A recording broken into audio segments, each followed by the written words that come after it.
Buenos días, tardes, noches, donde esté viendo esto, profesora. En este video tiene como motivo explicar los 5 temas a tratar. Hola, yo soy Hugo y este es mi compañero Alfonso y vamos a hacer lo posible para que entiendan estos 5 temas de la forma más sencilla que lo podamos explicar.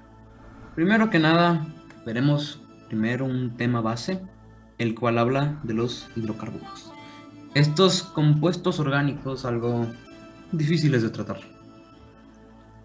Bueno, comenzamos con los alcanos, que se distinguen de los demás por la terminación chistosa y porque no tienen enlaces pi, solamente tienen enlaces sencillos, que llamamos sigma. Mientras que los alquenos son aquellas moléculas con un doble enlace, constituido de un enlace sigma y un enlace pi, como un signo de igual. Continuando con el modelo que usamos, los alquinos son los que tienen un triple enlace, o sea, un sigma y dos pi. En todo esto hay algo muy importante y es nombrarlos bajo un método o metodología de nombre UPAC, la cual para los alcanos necesita una serie de pasos. El primer paso es buscar la cadena de carbonos más larga. Posteriormente vamos a enumerar la cadena en el sentido en que los sustituyentes queden en las posiciones más bajas. Se escriben primero los sustituyentes por orden alfabético, perdón. Suena súper aburrido hacer eso, claro. Pero así podemos poner un orden. Y bueno, posteriormente, o con motivo de todo esto, indicar la posición de cada sustituyente en la cadena, por números, claro. El siguiente paso es, o más bien explicar que si hay varios sustituyentes iguales, se utiliza el prefijo numérico correspondiente a la cantidad de sustituyentes presentes en la cadena principal. Como un último paso, se escribe el nombre del alcano utilizando el prefijo numérico correspondiente a la cadena principal y la terminación ANO. No voy a decir eh, el nombre completo. Y bueno, si dos cadenas tienen igual longitud, se toma como principal la que tiene mayor número de sustitutos. Por supuesto que hay también una para los alquenos y los alquinos, ya que dentro de lo que cabe son distintas, pero tú descuida, aquí te vamos a explicar cómo se hace. Primer paso, elige la cadena de carbonos más larga y que contenga todos los dobles o triples enlaces que presentes en la cadena. El segundo paso, se enumera la cadena en el sentido en el que está el doble enlace más cercano a un extremo de la cadena. En el caso de los alquinos sería con un triple enlace. Entonces, tercer paso, se escriben primero los sustituyentes por orden alfabético, como sería normal con los alcanos. Si hay varios sustituyentes iguales, se utiliza el mismo prefijo numérico que el de la cantidad de sustituyentes presentes en la cadena principal. Y ya por último, se escribe el nombre del alqueno o alquino indicando la posición del doble enlace de la cadena principal. Si hay más de un doble enlace en la cadena principal, debe usarse un prefijo numérico con la terminación eno por un alqueno. Y si es un triple enlace o más, usamos la terminación ino de alquino. Y bueno, también podemos encontrar moléculas un poco más distintas, como las alicíclicas, que como en su nombre, o como dicen su nombre, son un ciclo, es decir, son moléculas cerradas. Una característica de ellas es que es más normal encontrarlas en cicloalcanos y cicloalquenos. No es muy probable encontrar cicloalquinos, ya que al estar juntos con mucha fuerza, buscan dejar de existir, como un plazo o un método suicida. Y bueno, por último, tenemos a las moléculas, perdón, aromáticas, que son acíclicos con más de un doble enlace, generalmente tres, y se representan normalmente con un círculo en el centro. Nombrar a estos acíclicos en UPAC es similar a lo anterior, pero tiene sus diferencias. Ahora te diré cómo se nombra. Primer paso, regresando a los cíclicos. El carbono número 1 se coloca donde existe el radical más pequeño. Paso número 2. La dirección de la numeración es hacia el siguiente radical más cercano, el que se encuentre más cerca a ese enlace. Tercer paso.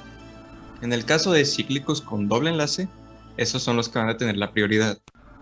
Y último paso, el carbono número 1 es aquel de doble enlace con el grupo funcional más pequeño, en el caso de que existieran más dobles enlaces con grupos funcionales del mismo tamaño.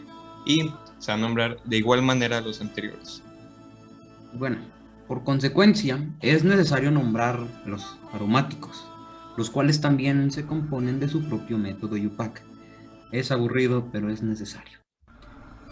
En el primer paso, en bencenos monosustituidos se nombra primero el radical y se termina en la palabra benceno. En bencenos disustituidos se indica la posición de los radicales mediante los prefijos orto, meta y para. En bencenos con más de 2 sustituyentes se enumera el anillo, de modo que los sustituyentes tomen menores localizadores. Si varias numeraciones dan los mismos localizadores, se da preferencia al orden alfabético. A continuación, vamos a mostrarles gráficamente el modelo de algunos compuestos que fueron nombrados por medio de las reglas IUPAC que hemos mencionado anteriormente. Comenzamos con el primero. 3-bromo, 2-nitrotolueno. Seguimos con el 1, 2, 3 trimetilpentano.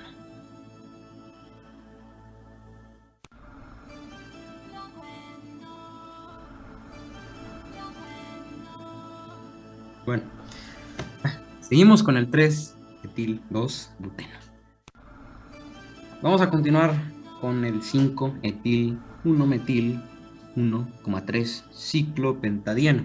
Cabe recalcar que, como se puede notar con la forma en la que lo estamos diciendo, hay que separar el número, es decir, pues sí, el número más bien, con una coma. El siguiente y último es 2,5 dimetil 3 hexilo. Y bueno, vamos a una sección un tanto, quizá un poco, mucho más interesante, claro, ya que vamos a nombrar directamente los usos y los efectos de los hidrocarburos más comunes. El primero que veremos es el benceno, el cual comúnmente se usa para hacer llantas.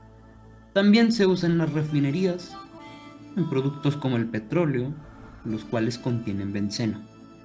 Cabe mencionar que aquellas personas cuya exposición al benceno sea prolongada tienen un riesgo de padecer leucemia, además de, otras enfermedades en la sangre. Aquí falló el audio, pero se habla principalmente del naftaleno y cómo se usa en repelente. Repelente de polillas, es por lo que más se usa, debido a su olor fuerte y la facilidad de conseguirlo mediante la quema de combustibles. Pero también tiene su parte mala, y es que al ser consumida en grandes cantidades, sí es tóxica para el cuerpo humano, y esto provoca reacciones alérgicas. Y bueno, vayamos ahora con el gas natural, cuyos usos son muchos, en los que están generar electricidad, usarse en la cocina para el fuego y en la climatización principalmente.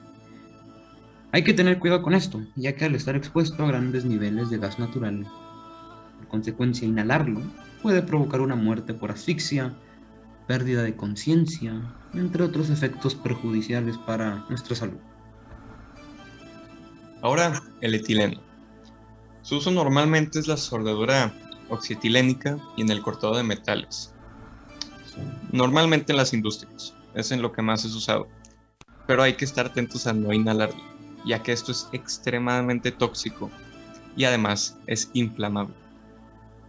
Y bueno, por último vamos a ver el ciclohexano. Es usado como método de limpieza debido a su baja polaridad, pero tiene una desventaja, y es que es inflamable, por lo que es fácil que al quemarse, que es expuesto a gases tóxicos, y no solo si lo inhalas o algo por el estilo, sino también si llega a ser, muchas de las veces, contacto con tu piel. Y bueno, en la parte 5 vamos a mostrar una tabla, la cual contiene ejemplos de alcanos, alquenos, alquinos, cíclicos, benceno, todo esto con motivo de los dos, por así decirlo, las dos partes que son los aromáticos y los otros de nombre alifáticos. Vamos a tener distintos ejemplos, los explicaremos brevemente. Ahora llegamos a la última parte de nuestra explicación acerca de estos temas. Esta tabla que estamos viendo son acerca de los hidrocarburos. Aquí tenemos los dos tipos que estamos viendo, los alifáticos y los aromáticos. De cada uno tenemos sus respectivos nombres, alcanos, alquenos, alquinos, cíclicos y el benceno. De cada uno tenemos su fórmula general, tenemos su estructura general y tenemos un ejemplo para cada uno. De este ejemplo tenemos su nomenclatura que se usa y también tenemos los enlaces que tiene cada uno de los ejemplos que ponemos en pantalla. Así que estos son los elementos más técnicos y la estructura del diagrama, su nomenclatura, todo está en esta tabla. Cabe recalcar que, bueno, quizá explicar cada una de ellas sería un poco largo. Sin embargo, les estaremos dejando en la pantalla la tabla con toda la información técnica, por así decirlo. Y bueno, para que ustedes, espectadores, queridos espectadores, observen esta obra maestra. Bueno, perfecto. Hasta aquí nuestro video demostrativo. Agradecemos mucho la ayuda brindada y la explicación de la profesora. Nos gustaría añadir la gran importancia de este tema, cuya influencia en nuestra época es bastante. Muchas gracias.